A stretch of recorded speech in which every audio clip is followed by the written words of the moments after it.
पहिल्यापासून मला 32व्या दिवशी तोडा आलता. एक दिवस आड रेग्युलर तोडायचा, एक दिवसाचा गॅप द्यायचा आणि दुसऱ्या दिवशी तोडायचा. आज तोडलाय आता उद्या गॅप द्यायचा, परवा दिवशी तोडायचाच. ही पहिल्यापासून रेग्युलर तोडाय. अजून ही किती दिवस चालू राहतं असं म्हणजे? ही 1 महिना, अजून 1 महिना म्हणजे एक 4 महिने प्लॉट लावल्यापासून बी जी आपण मातीत पुरतो तेव्हापासून 4 महिने प्लॉट चालतो येतो. 1 महिना त्याची वाढ व्हायला आणि 3 महिने आपल्याला फळ देतो व्यवस्थित जपलं तर. पहिल्या तोड्याला तुम्हाला किती रेट गावला? 40 रुपये रेट मिळालाय.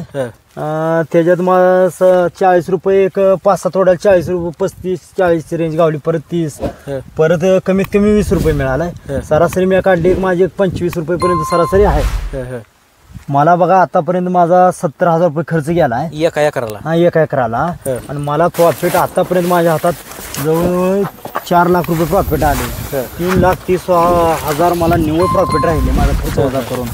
खर्च होता मला अजून 1 लाख रुपये ह्याची अपेक्षा आहे उत्पन्नाची, 1 लाखाची. अजून तोडा चालू आहे? हा, तोडा चालू आहे माझा. अजून एक 7-8-10 टन माल निघणार आहे माझा. अजून 25 टनापर्यंत जाते. कंपनी सांगितलं तर 20 टन माल निघेल, माझं 25 टनापर्यंत माझा प्लॉट चालतोय. काय अडचण नाही.